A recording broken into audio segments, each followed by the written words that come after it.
Be very careful like that, because it was quite different. Because I would play very... Bonjour et bienvenue sur Icônes et Silences, la chaîne où les légendes murmurent enfin leur vérité. À 89 ans, caché dans l'élégance intemporelle de son majestueux manoir de Geding Hall dans la campagne anglaise. Bill Wyman mène une vie d'un luxe absolu et d'une sérénité que beaucoup envient, entouré de ses vastes archives personnelles, de ses collections précieuses et d'un silence apaisant. L'ancien bassiste des Rolling Stones semble avoir tout pour lui, mais ce calme somptueux cache une cicatrice profonde, un passé où la gloire mondiale n'était qu'une illusion dorée.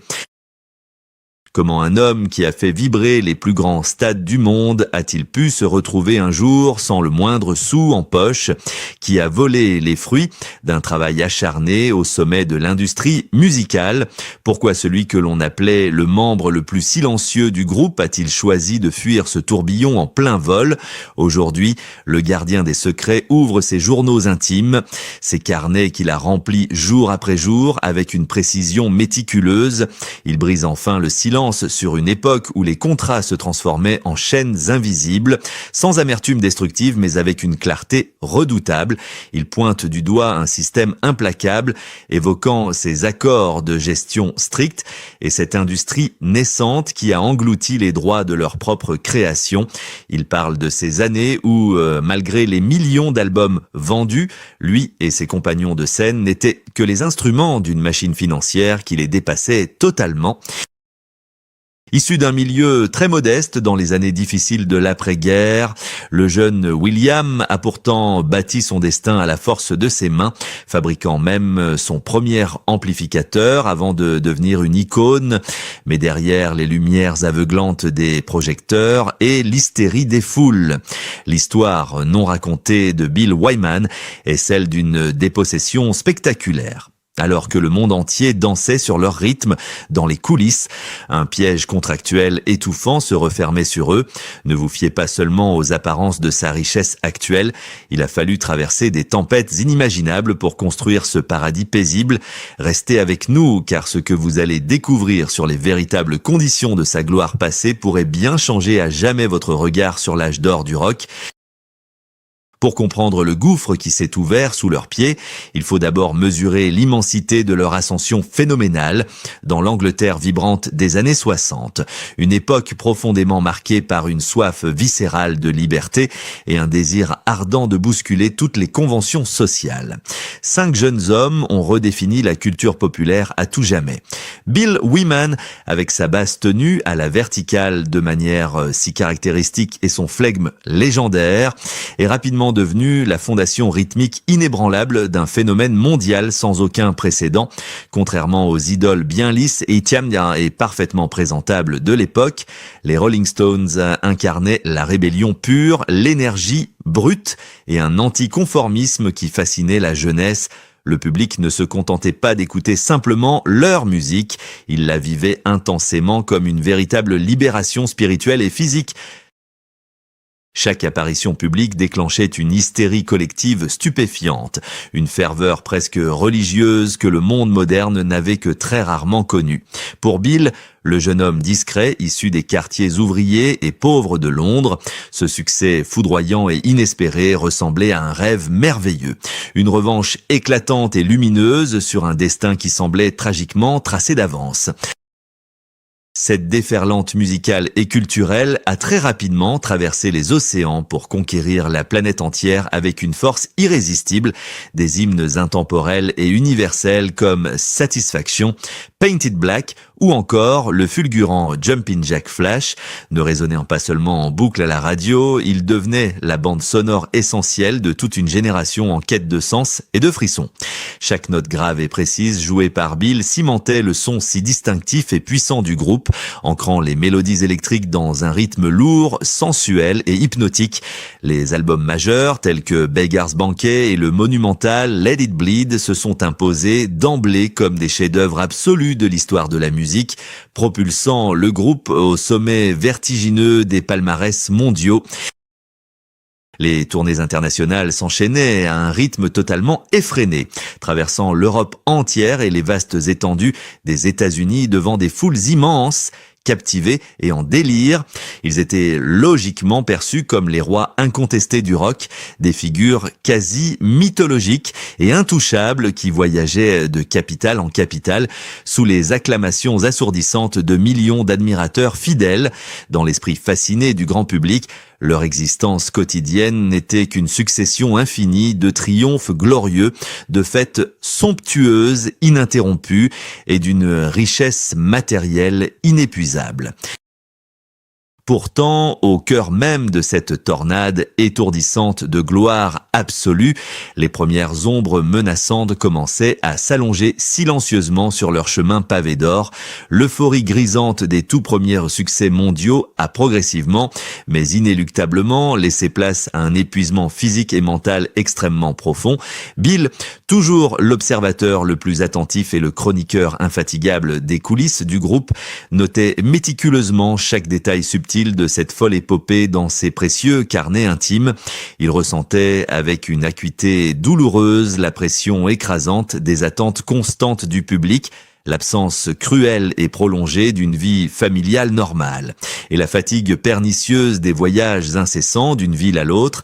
La scène restait un sanctuaire sacré d'énergie pure, mais une fois les puissants projecteurs éteints et la foule dispersée, la solitude glaciale et les doutes persistants s'installaient dans les chambres d'hôtels luxueuses.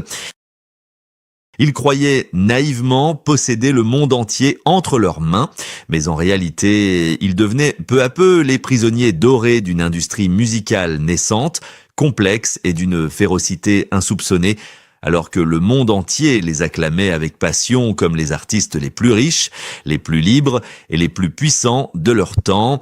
Une vérité bien plus sombre et révoltante se cachait prudemment dans les tiroirs verrouillés des bureaux londoniens.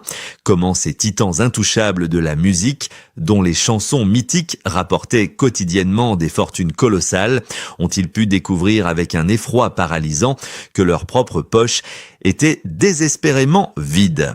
C'est précisément ici que l'illusion parfaite de la gloire se brise en 1000 morceaux, laissant brutalement place à la réalité glaçante des contrats implacables. Pendant que les foules hurlaient leur nom et que les disques s'arrachaient par millions à travers le monde, une réalité d'une brutalité inouïe se dessinait dans l'ombre des projecteurs. L'image publique des Rolling Stones, celle de millionnaires rebelles vivant dans une opulence sans fin, n'était en fait qu'une gigantesque et douloureuse illusion. Bill Wyman, l'homme discret qui tenait les comptes et observait silencieusement la mécanique de leur succès, a découvert avec stupeur l'étendue du désastre. Malgré leur statut de plus grand groupe de rock au monde, ils étaient pratiquement ruinés. L'industrie musicale de cette époque, encore jeune mais déjà impitoyable, fonctionnait selon des règles obscures où les artistes n'étaient souvent que de simples rouages. Des contrats drastiques, signés dans l'euphorie des premiers succès, avaient littéralement dépouillé le groupe de la propriété de ses propres créations. Les droits de leurs chansons les plus emblématiques, celles écrites avant les années 70, avaient été absorbés par un système de gestion opaque qui s'enrichissait sur leur talent naturel. Chaque note jouée, chaque mélodie fredonnée par des millions de fans ne leur appartenait plus vraiment. Cette dépossession financière s'accompagnait d'une pression psychologique écrasante et quotidienne. Ils devaient maintenir l'apparence éclatante de la réussite absolue, sourire aux photographes et enflammer les stades, alors que le gouffre des dettes Simkian se creusait inexorablement sous leurs pieds. L'ironie était à la fois cruelle et poignante. Les créateurs de la bande-son de toute une époque n'avaient aucun contrôle sur leur propre destinée financière. L'étau s'est resserré de manière dramatique lorsque la fiscalité britannique, atteignant alors des sommets vertigineux, menaçait de les achever définitivement. C'est ainsi qu'au début des années 70, ces icônes intouchables ont été contraintes de fuir leur propre pays comme de simples exilés. Ils ont trouvé refuge dans le sud de la France, sur la magnifique Côte d'Azur, fuyant une faillite imminente. Vu de l'extérieur, ce séjour dans la somptueuse Villa Nelcote ressemblait à des vacances dorées et décadentes. Mais pour Bill, cet exil forcé était le symbole d'une perte totale d'autonomie. Dans la chaleur étouffante du sud de la France, entouré d'une cour de profiteurs et d'une agitation perpétuelle, Bill Wyman se réfugiait dans l'écriture méthodique de ses journaux intimes. Il consignait minutieusement les moindres détails de cette période chaotique, refusant de laisser la vérité disparaître dans les brumes de la légende. Il notait l'absence cruelle de temps pour soi, l'impossibilité de mener une vie de famille sereine et le sentiment persistant d'être utilisé par une machine gigantesque qui broyait les individus. Les managers de l'époque, censés les protéger et guider leur carrière, avaient construit un empire sur leurs épaules fragiles sans jamais leur offrir le filet de sécurité qu'ils méritaient amplement. La frustration grandissait silencieusement dans le cœur de ce musicien méticuleux qui voyait ses amis s'épuiser et l'essence même de leur art se faire confisquer par des hommes d'affaires en costume sombre. Comment continuer à donner son âme sur scène quand on sait pertinemment que chaque goutte de sueur enrichit un système qui vous a trahi? Cette fracture interne, invisible pour les fans qui continuaient de les idolâtrer, allait devenir le point de rupture inévitable. Si l'on ne possède plus ni son œuvre ni sa liberté, que reste-t-il vraiment de l'artiste? C'est face à cette question vertigineuse et douloureuse que Bill a dû prendre la décision la plus lourde de toute son existence. Une décision qui allait stupéfier le monde entier et bouleverser l'histoire du rock.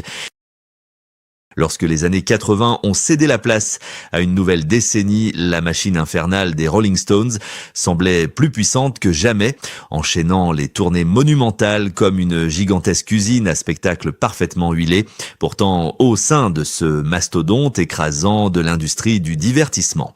Un homme étouffait lentement sous le poids d'une solitude intérieure insoutenable. Pour Bill Wyman, le véritable point de rupture n'a pas été un scandale retentissant, ni une tragédie publiquement étalée dans les journaux, mais une longue et douloureuse prise de conscience dans le silence oppressant de sa propre loge. Il a réalisé avec une clarté brutale que l'essence même de ce qu'ils avaient magiquement créé dans leur jeunesse avait été définitivement dévorée par une logique purement financière. La passion avait cédé la place à l'administration et l'âme vibrante du groupe semblait s'être évaporée dans les gigantesques structures d'acier de leur scène pharaonique. En 1993, étouffé par ce monstre contractuel, il a pris la décision la plus radicale et la plus incomprise de l'histoire du rock en annonçant officiellement son départ définitif du groupe le plus célèbre de la planète. Fuir volontairement cette forteresse dorée n'était absolument pas un acte de faiblesse, mais un besoin viscéral de survie psychologique pour un homme qui refusait de finir ses jours comme un simple rouage silencieux. La réaction immédiate de l'industrie musicale, et même de manière très blessante, celle de ses compagnons de route, a été d'une froideur véritablement glaciale. Au lieu de comprendre l'épuisement profond de l'artiste après 30 années de loyauté absolue, le système a réagi avec une indifférence teintée de mépris, le considérant presque instantanément comme un déserteur ingrat face à l'empire lucratif qu'ils avaient bâti ensemble. Les longs mois qui ont suivi cette annonce historique ont été marqués par un isolement terrible et une transition particulièrement douloureuse. La presse musicale, éternellement avide de drames explosifs, ne savait absolument pas comment traiter la retraite paisible d'un homme qui demandait simplement le droit de retrouver sa propre identité perdue. Pendant un certain temps, celui qui avait pourtant composé les lignes de basse des plus grands hymnes du siècle a semblé glisser doucement vers un oubli profond et injuste, délibérément effacé par la machine promotionnelle implacable qui continuait inexorablement d'avancer sans lui. Mais cette mise à l'écart spectaculaire, perçue par beaucoup de critiques comme une tragédie professionnelle ou un incroyable suicide de carrière, n'était en réalité que le prélude silencieux à un affrontement bien plus profond dans l'ombre apaisante de sa nouvelle vie, loin des regards inquisiteurs que préparait vraiment l'homme aux archives intarissables en attendant l'heure de la vérité. Aujourd'hui, à 89 ans, dans la quiétude absolue de son domaine majestueux, l'heure des révélations a enfin sonné. Loin du tumulte assourdissant des stades, Bill Wyman a choisi de rouvrir les pages jaunies de ses innombrables journaux intimes, ces mêmes carnets qu'il remplissait méticuleusement dans l'ombre de ses célèbres compagnons. Il ne cherche ni la vengeance ni la pitié, mais ressent le besoin viscéral de rétablir une vérité historique trop longtemps ignorée récemment, lors d'entretiens poignants et à travers ses précieux témoignages documentés. L'ancien bassiste a brisé ce silence pesant avec une sérénité désarmante. D'une voix calme mais résolue, il a pointé du doigt la réalité effrayante de l'industrie musicale des années 60. Il a courageusement nommé les rouages de cette machine implacable qui les a broyés, évoquant sans détour le rôle de leur ancien manager, Allen Klein. Avec une précision chirurgicale, Bill a expliqué comment ce redoutable gestionnaire et le système contractuel de l'époque avaient réussi à verrouiller des accords si drastiques que le groupe a perdu l'intégralité des droits sur toutes ses propres chansons composées avant l'année 1971. Imaginez un instant le choc ressenti par le public en découvrant cette aberration. Les créateurs légitimes des hymnes qui ont défini tout un siècle ne possédaient plus leur propre héritage. Il a raconté comment ils ont été poussés au bord de la faillite, contraints de s'exiler en France pour survivre financièrement, pendant que les dirigeants de cette industrie s'enrichissaient de manière astronomique sur leur immense talent. Chaque mot prononcé par le musicien vieillissant résonnait comme un coup de tonnerre dans le monde feutré du rock. Il a décrit la froideur d'un système où l'artiste n'était considéré que comme un simple produit de consommation courante, une ressource inépuisable que l'on pouvait presser jusqu'à la dernière goutte sans le moindre scrupule. La réaction des médias et des admirateurs a d'abord été une profonde incrédulité, rapidement remplacée par une immense vague d'empathie et de respect. En dévoilant ses secrets enfouis, Bill Wyman ne se positionnait pas comme une victime pitoyable, mais comme un survivant lucide qui réclamait enfin la propriété intellectuelle et émotionnelle de sa propre vie, l'opulence de sa vie actuelle. Cette richesse si souvent commentée n'est en fait que le fruit de sa propre reconstruction laborieuse après avoir eu le courage inouï de quitter ce navire toxique. Il a prouvé au monde entier que la véritable richesse réside dans la liberté de dire la vérité, de reprendre le contrôle de son propre récit, même des décennies plus tard. Mais au-delà de sa propre histoire personnelle et de ses comptes réglés avec les fantômes du passé, que nous apprend réellement cette tragédie dorée sur le monde fascinant et parfois cruel qui fabrique nos idoles? Comment cette leçon magistrale résonne-t-elle encore aujourd'hui pour toutes ces étoiles naissantes? L'histoire de Bill Wyman dépasse largement le cadre prestigieux des Rolling Stones pour devenir une réflexion universelle sur le prix exorbitant de la gloire. Ce récit poignant n'est pas seulement celui d'une star du rock qui a su reconstruire une vie luxueuse et sereine après avoir frôlé la ruine. C'est surtout le miroir d'une industrie du divertissement qui a trop souvent sacrifié l'âme de ses créateurs sur l'autel du profit immédiat. Que se passerait-il si ce milieu impitoyable traitait enfin ses talents comme des êtres humains complexes et vulnérables, et non plus comme de simples produits jetables conçus pour enrichir une poignée de dirigeants? Sommes-nous vraiment prêts à écouter ces voix étouffées par le vacarme du succès avant que les lumières ne s'éteignent définitivement sur leur carrière? Le parcours de cet homme silencieux représente les innombrables artistes, des jeunes prodiges propulsés trop tôt dans la lumière aux musiciens oubliés qui ont été exploités, épuisés, puis abandonnés par un système qui leur avait promis l'éternité. En brisant courageusement ce silence des décennies plus tard, Bill Wyman nous rappelle l'importance vitale d'entendre ceux qui ont été dépossédés de leur propre existence. Il nous invite à regarder au-delà des paillettes et des sourires de façade pour comprendre la fragilité déchirante de ceux qui nous font rêver. Sa démarche ultime n'est pas motivée par une amertume stérile, mais par une nécessité absolue de vérité et de transmission, comme il pourrait si bien le résumer en regardant le long chemin parcouru depuis ses humbles débuts londoniens jusqu'à son sanctuaire actuel. Je ne cherche pas d'excuses ni de pardon, je veux simplement que mon histoire soit racontée avec ma propre voix, sans les filtres d'une industrie qui a cru pouvoir m'acheter. Cette quête de vérité est le cœur même de notre mission ici.